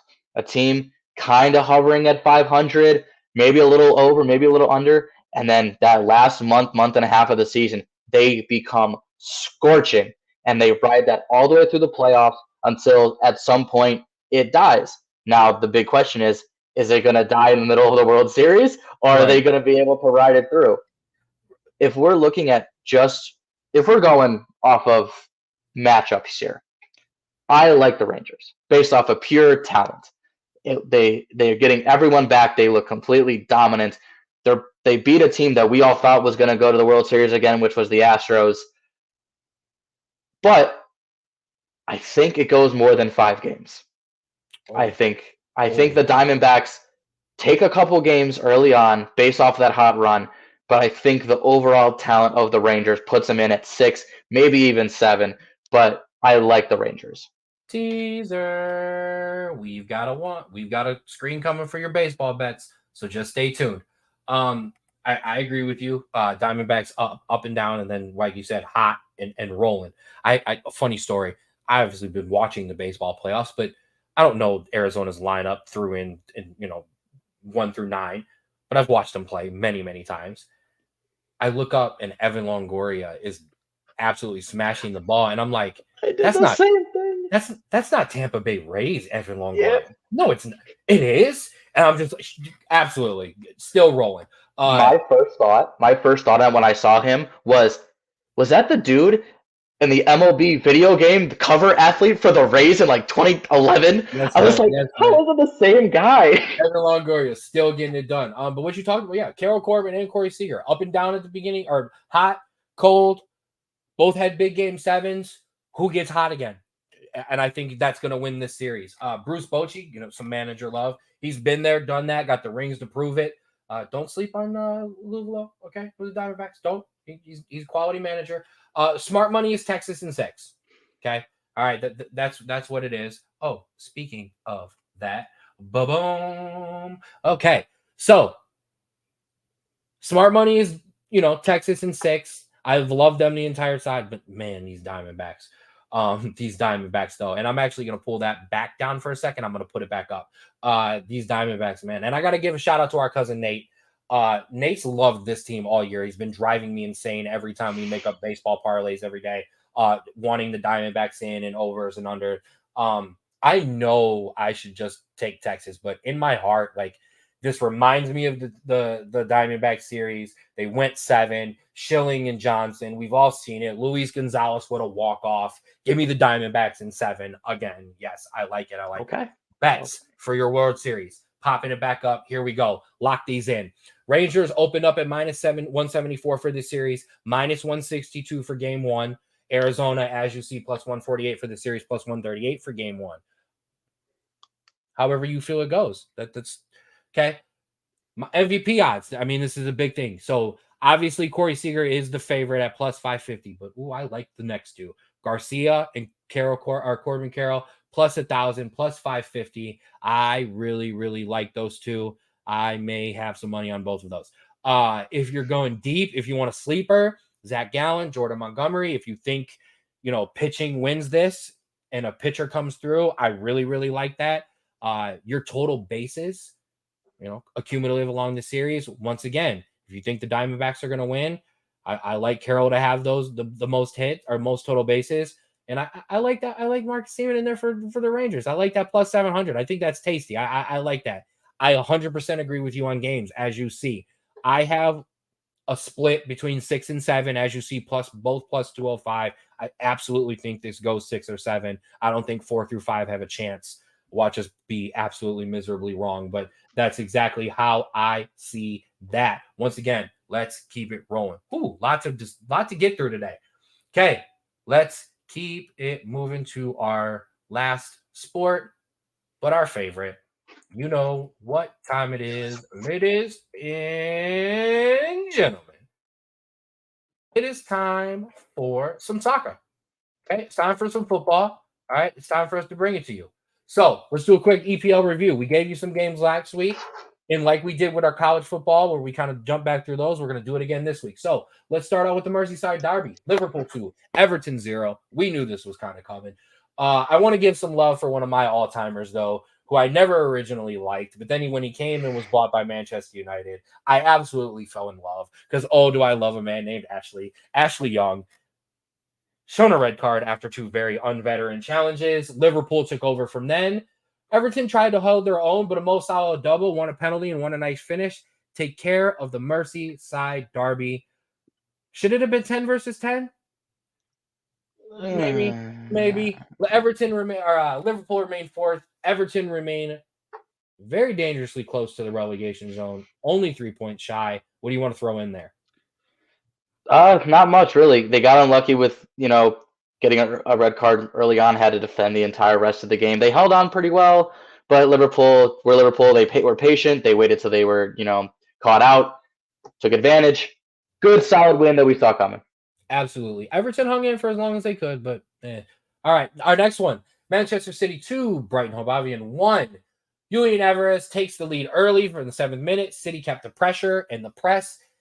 And Aaron Holland, who gets on the score sheet almost as much as Christian McCaffrey, scores and gives City an early 2-0 lead. Brighton held on the best that they could, and after Lewis Dunk kept one off the line, Barcelona Loney and Sufati tried to bring the Seagulls back. Seagulls is Brighton's nickname. Throwing that out there for you. With a goal in the 73rd minute, City was reduced to 10 men late as Manuel Akanji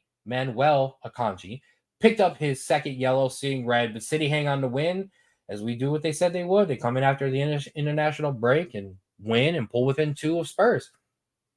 Yeah, however, there was some signs of weakness for the City team, which we usually don't see.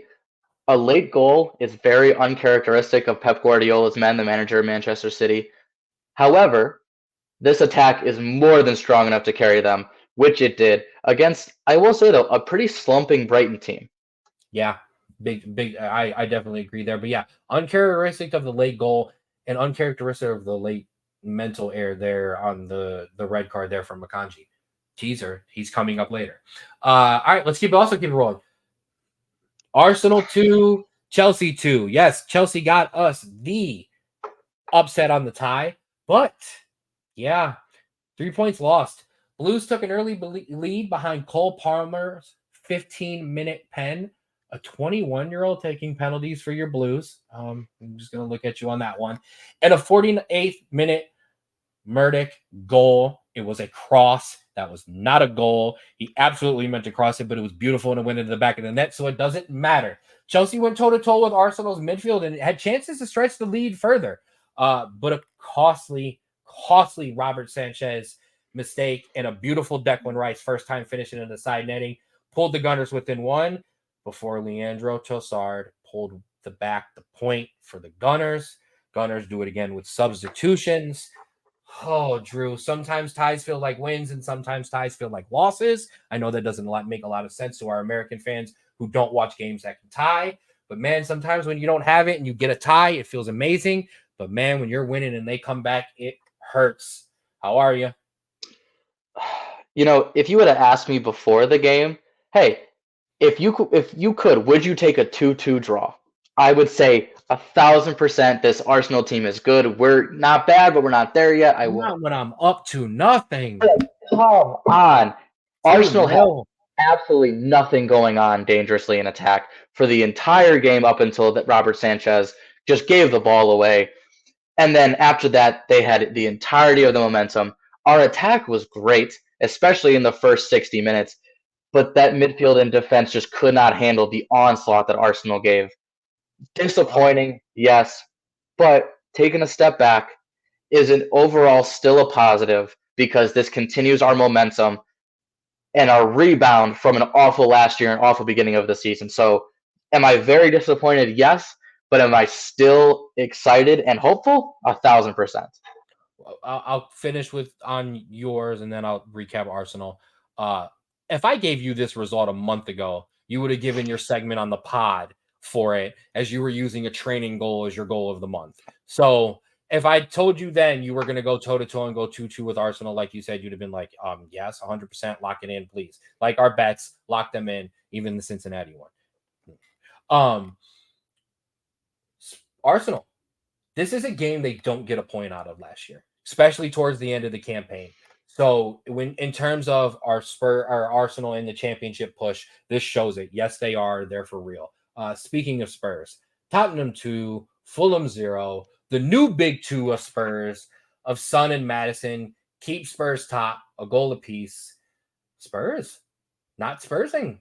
This is still early. Yeah, they look good. They've been looking good. I will say though, this Fulham team isn't as big of a challenge as it was last year. They are definitely slumping. Um, both Americans looked okay. They had nothing of really note, but they played 90 minutes. Good to good for minutes. Rewind to the first pod. We just want all of our Americans. Excuse me. We just want our Americans playing. Always keep that in mind. Yeah. Other than that, the reason we're just kind of on Spurs is this is Texas. This is Dak Prescott. You're gonna have to prove to us that you're not gonna be the Spurs that has lost these games and lost these leads toward the end before we believe it. That's just is what it is. All right. Oh, I asked you a question last week.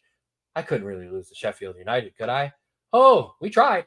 Manchester United 2, Sheffield United 1. A Diego Dallo 77th top bin winner. Wins it late for United, not super late, not Fergie time, but should have been an easy game. A 28-minute goal by Scotty the Body McTominay is crossed out by a 34-minute McBurn penalty that Scott McTominay gave away. So McTominay giveth, McTominay taketh away. United they're the same old new United. They look bad, they get dominated, they pull out a result, although even most of the times we can't even pull out a result. Before I get to the bigger overall arcing news of the Manchester United club, anything on the game? Yeah. Hey, listen. Like we both said in college football, a win is a win. Whew. Bad wins are still wins. There's still 3 points. And you know what? Even if you play bad, a win gets you momentum. It gets you the ball rolling to maybe better performances. Also, something to note for Sheffield United, Austin Trusty, American center back, another 90 minutes, a strong start, a strong game. Hopefully, he continues to get starts. Won the most tackles in the game. Most tackles won in the game were Trusty. So absolutely shout out there. We'll keep that momentum rolling with United when we enter into the Champions League review. We cannot go without talking about Manchester United without noting the passing of club legend Sir Bobby Charlton at the age of 86. To say Sir Bobby Charlton is a club legend is just a disservice to who this man was. An England legend, a pillar of the club. 1966 World Cup winner for England, their last World Cup. A Ballon d'Or winner. Won what is now the Champions League. He won with Manchester United before it was officially called the Champions League. But the bigger story of Sir Bobby Charlton is his backstory of staying at Manchester United for his entire career. He was the last surviving member of the horrific Munich air disaster, in which a plane carrying Manchester United players and staffers crashed. And of the 44 passengers and crew, 23 people passed away, including 8 players and 2 who were permanently injured. Sir Bobby Charlton survived that crash and became the face and the heart and the backbone and rock of a United team that would then turn around and start to win. Was for 44 years Manchester United's all-time leading scorer until he was passed by other Red legend Wayne Rooney. But to just talk about his 249 goals is just it's a disservice to who Sir Bobby was as a person and a human being and an ambassador to the club. Rest in peace, Sir Bobby Charlton. Nothing but love from here, from the pod, and from us.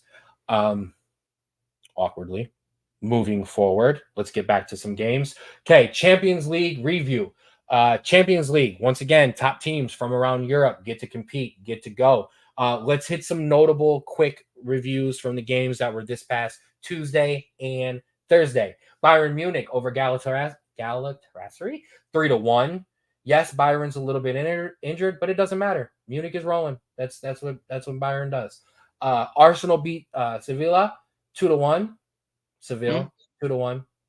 I will say Go they ahead. look they Dig it. look they look like a team that has not been in the Champions League since 2016, which they haven't.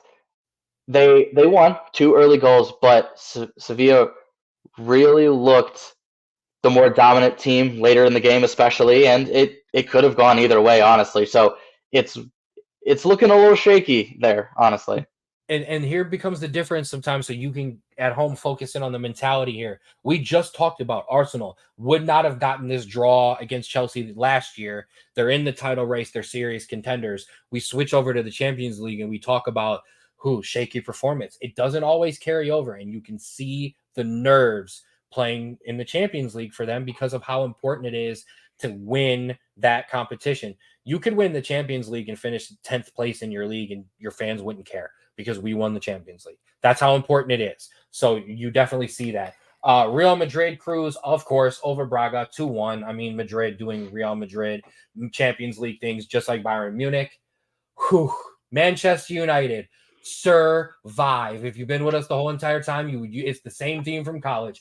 Survive 1-0. After player of the match from this weekend, Harry Maguire heads in across to go up 1-0. Andre Onana, a penalty kick save at the death. And when I say at the death, after he made the save, the whistle blew. It was literally the last play of the game.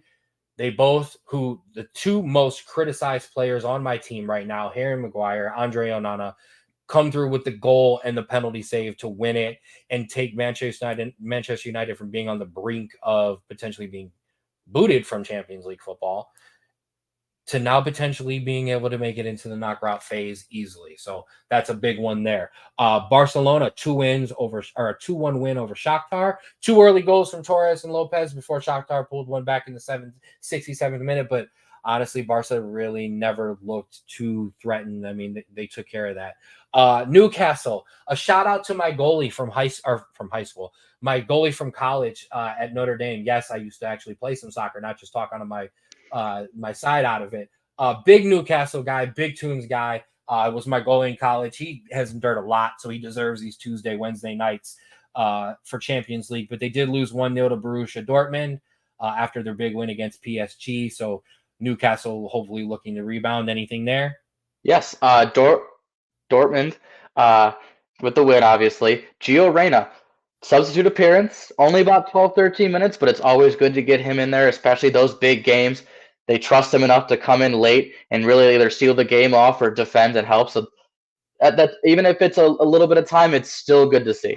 100%. What do we talk about? Play, just play, baby. That's what we want. So we definitely like to see that. Let's keep it rolling. Manchester City, take care of young boys. Hey, these names, it's what they are. 3-1. Worth pointing out, Akanji, was red carded in league play. League play suspensions do not carry over into Champions League in cup competition outside of your league football. I know that could be a little confusing, but his red card will serve him a ban in the league. He gets to play in the Champions League. He made up for it and had a score. Had a goal. Aaron Holland. Like I said, 2 goals. Scores as much Unreal. as Christian McCaffrey. What do you want? Like you know what I mean? Like what can Unreal. PSG handle AC Milan 3-0. Mbappe, Colomani, Lee. Oh, it was a hard one to watch for our Americans. It really was. Christian Pulisic didn't have a great game. Neither did Musa. Talk to me. Yeah. Honestly, I think I got to disagree with you there. I think Pulisic looked very dangerous. Obviously, he created a lot of chances. Didn't shoot the ball a ton, but was getting it to Leao and Giroud, their other attackers for AC Milan. Yunus Musa trying to facilitate as best they can, but that PSG attack is unreal. That they were basically pinned down for most of the second half, could not get the ball out of their half, and when you can't get the ball, you can't score, and that's what happens when you lose 3-0. And I'm not even going to push back on you. That was a bit of unfair criticism for me to just say that they didn't have a good game. It's just that was a tough one. So definitely hoping to rebound there. Okay, let's hit our Premier League preview coming up real quick. Crystal Palace take on Spurs. Can Spurs keep unspursing? Chris Richards. Can we see Chris Richards maybe jump in for Crystal Palace? We'd like to see him get some minutes if possible. But yeah, can Spurs keep not spursing? I think they'll not Spurs. They're a big favorite, and if Chris Richards is gonna play, he's gonna have to play now. This Crystal Palace defense has been awful as of late, and if Richards doesn't get in now, I think that says something that they don't trust him because those center backs are looking terrible, and they need a solution. And so, why not give the young kid a chance? Okay, no, I please let him play. Arsenal, Sheffield United. Can the Gunners keep proving they're in it no matter what? Late sub magic again for Arsenal. I don't know. Sheffield United looked very punchy against Manchester United. They're not going to be a rollover. Let's see what Arsenal can do, but I think Arsenal will take care of business here. Yep, I think Arsenal wins heavy. Their attack is going to put them, but I would like to see if Austin Trusty gets another start, how he will play against top competition. You have to. I'm sorry. Yeah, I would say you have to. There's nothing he did in that game that would make you not bring him back in. You don't need to rotate. You're not playing. You didn't play midweek. Give the American another chance. Rolling again. Chelsea, Brentford. Can the Blues keep riding the momentum of good results and start to handle business against bottom half of the club teams, even though you are a bottom half of the club team or bottom half of the table club? Can you handle some bottom half clubs? Ride the momentum of the 2-2 win. What can you do? Close the gap on European football with a win, sir. We were handling bottom of the club teams right before this game against Arsenal. The draw, we'll see if it has any effect on our momentum or anything, but I don't think it will. I think we're still going to play great, and I think it won't really matter. I see Chelsea winning this, and I think this Brentford team really isn't good enough to really pressure us. Brentford team's worried about is too busy worried about where they're going to sell Ivan Toney to. Exactly. Let's just be honest. Bournemouth versus Burnley, 18th versus 19th. Yeah, sorry. Yeah, this is a sleeper. This is the last game of the season. This is epic, but 18th, 19th. Yeah, sorry. All right, let's keep rolling. Wolverhampton Wanderers versus Newcastle. Or if you watched videos of them in the Champions League, like we watched you, the pod's favorite team of Newcastle, can they kind of regain last year's form like they've been trying to recently? Can they close the gap on Aston Villa and Liverpool for higher European football? Newcastle sitting in that Conference League spot, trying to get back into Champions League qualifying. The Champions League is where they're currently playing. Newcastle Wolves. Yeah, I think Newcastle, it's so hard because they've been struggling all year to just get up for games that don't have a lot of meaning. Mm-hmm. And so this one I could really see Wolves, who haven't been playing terrible this year. They're not last year. They've been playing okay. I could see Wolves coming in with a late goal and really like either drawing or even winning the game just because Newcastle looks tired out there. Stay tuned. They're punchy. Ass City. West Ham, Everton. Uh, my son's teacher. I keep giving her the shout out here. The Hammers. They look to rebound and just keep bouncing Everton down the table. Man, sorry, Everton fans. I don't know if you're going to escape this year because it's not looking great. Actually, you may escape just because the teams under you are worse than the teams that went down last year. So that might actually save you. Anything else there? I think West Ham win this game, but Yeah, no, I agree. What Everton are nearing a relegation spot. West Ham, other than obviously that loss, they've been playing pretty well. Other than yeah, that, I think I have West Ham winning this one pretty comfortably. absolutely. Brighton versus Fulham. Come on, Americans. Come on, Americans. Brighton looked to rebound, and honestly, they should. They should pretty much take care of business against kind of a flaming Fulham team. Uh, Yeah, yeah.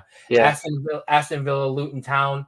Same here. Villa are trying to jump Liverpool for that last Champions League spot and hold off Newcastle, Brighton, and Manchester United for Europe.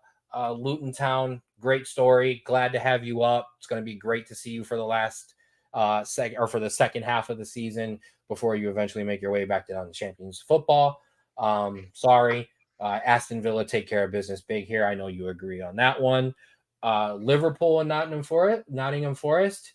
Can Liverpool keep the aforementioned Villa underneath them? Can they kind of get back up in this title race? We've been talking about Manchester City. We've been talking about Arsenal. Obviously, we have to talk about Spurs because they're top. We haven't talked about Liverpool. Liverpool, are you here? Are you here too? Make some noise. yeah. I think. Well, see, Forest have been winless in their last five, and anyone who watches Premier League English soccer know that Anfield, where Liverpool play, isn't the greatest place to stop a losing streak. So I think just based off the factors, I think Liverpool have this one. Um, and I think, yeah, I think they keep Aston Villa down for at least another week. Absolutely. Quick one. There was a great reel I saw on TikTok this week of Manchester United legend Patrice Evra talking with Rio Ferdinand, talking about Sir Alex Ferguson giving, and you're talking about Manchester United teams that won titles all the time during that era, would give players off the week before a trip to Anfield because it's that intense and it's that tough to get a result there. Liverpool take care of business, and I think it's not even close. The game of the week, and this is not just because I want to talk about my own team. Yay, more me talking about my own team.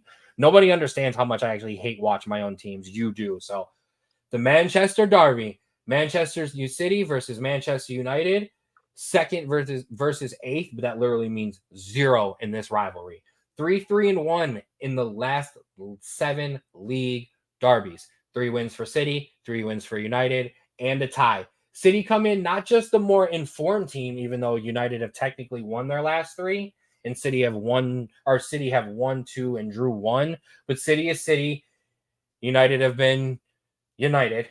I mean, go first. Yeah. If you watch, Manchester City are overall a better team. Just if you just look. However, Manchester United always play Manchester City tough. They could be just down and out, have nothing to play for, but if Manchester City come to town, you are getting a good game. Manchester United are at home, and while they have been close games and maybe disappointing games, they have won games recently and are gaining momentum. While I'm not saying United have a chance to win, I don't think. I'm looking for a very close game that I think ends in a draw that to you feels like a win. Shout out to Ronnie. Shout out to Smooth. Another Manchester United fan. Glory, glory, Man United, baby. Harry Maguire, Onana, Rasmus Holland. We are here. Okay. This will most likely be bad, but I don't care. Let's go. United in 2-1. Manchester United. Upset alert. We are going. Manchester City. Not in the face, please. Just don't kill him. Just don't kill him, please. All right. We're good. Drew, one last trip. I'm out. You're driving. Take us around Europe for the rest of it. Yes, we got two big games this weekend. Saturday, and I think even if you're not a big soccer fan, this is one to watch. Well, go to Italy first. Go to Italy first. All right, fine, Go to fine. It's Italy on a first. Sunday, so we'll go to Sunday. We'll come back. We'll rewind. AC Milan at Napoli. Sunday, 3:45 p.m. Games for NFL are just about to end. You can flick this on. Two of the top Italian clubs and two of the biggest clubs in the world, AC Milan, Napoli, going at each other. It'll be a great game.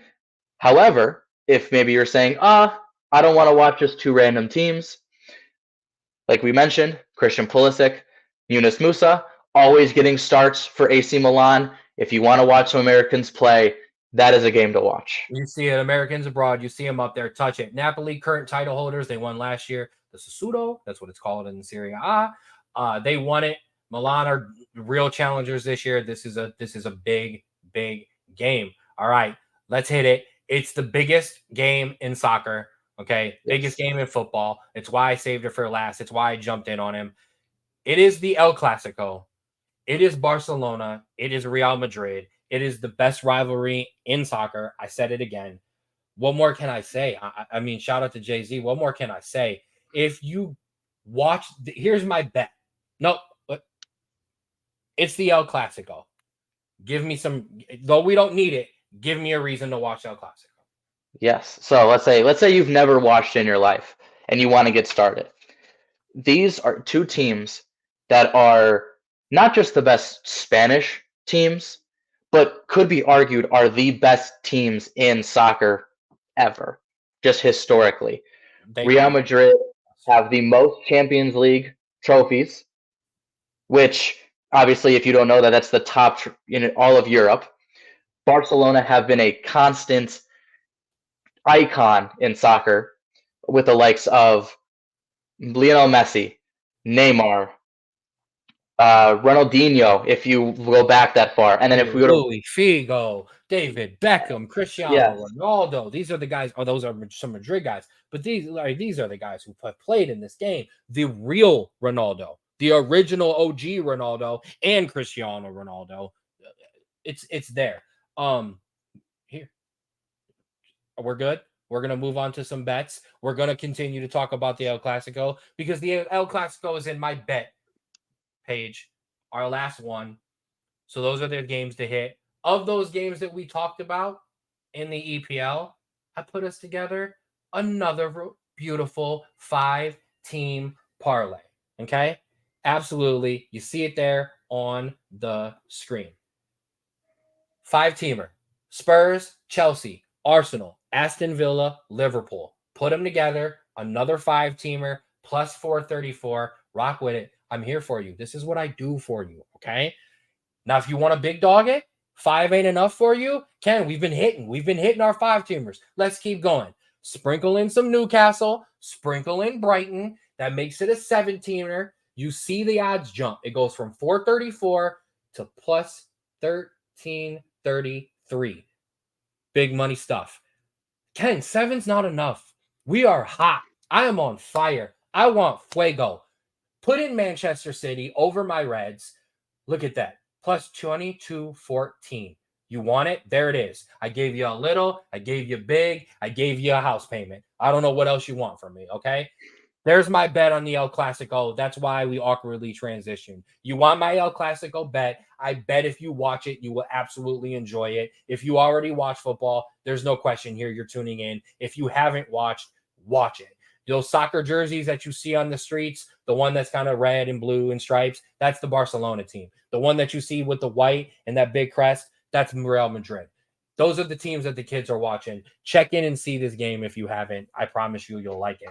Some upsets, if you want them, we've been hitting. Wolverhampton, plus 320 to win, plus 300 for a tie. I like it. Everton, I know. Merseyside Derby, flirting with relegation. They've responded before. Plus 240 to win, plus 250 to tie. If you're a crazy idiot, because I kind of am, Manchester United, plus 450 for that win, plus 300 for that tie. I kind of like it. He likes the tie. So something to think about there. Big time, big time, big time. All right, we'll pull that down. Bets are done. Upsets are done. Time to wrap it up. We went way long today, my guy. Thank you for staying in with us, everybody. We're here. We love it. Kind of more of a longer format today. We've got some things in the wraps. We might kind of try to break this up. Might turn into multiple pods. Not really 100% sure. We're gonna talk this out. We'll involve legal, involve the powers that be, and we'll get it rolling. To wrap things up, want to give a special thank you to the Westside Lightning, Garfield Youth, and the Howard Huskies for having the 216 Sports Network as part of your season. And we absolutely look forward to working with you guys in the future and anyone else that we will be working with in the future for the football season. We absolutely appreciate you, and we hope you enjoyed it. Go back in and check out some of those games on the YouTube page. There's great games. There's triple overtime games. There's a great Bolton Wallace game that we were a part of. Great stuff in there. Check it out. Also, 216 Sports Network, brother, check out Rico McGee in the Sports Minute multiple times all week. All things sports, NBA, NHL, NFL, all of it. If it's trending, Rico's hitting it. Rico's talking to you. Okay. Also, like I said, we have a name. It's coming. Okay. Legal is getting ready. Legal is taking care of it. Okay. So that will absolutely be there. And we'll see. I may have one more special guest before we say goodbye. Are you coming here to say hi? You coming here to say hi? Ladies and gentlemen, making his podcast 4th and 15 and 216 Sports Network debut, my son, Andrew's nephew, Landon Michael Straub. Wave to the podcast. Say hi. Hi. What do we tell them? Go Irish. Absolutely. My boy knows. Mwah. I love you. I'm so glad that you are home. Let Daddy wrap up and finish this, and we will play, okay? And watch some Rexy. Okay. That's it. That's that man. That's why I do it. Along with this guy right here. Thank you for checking us out. Like I said, name coming soon. And with that being said, for Andrew Straub, I am Ken Straub. Please remember, as always, love yours.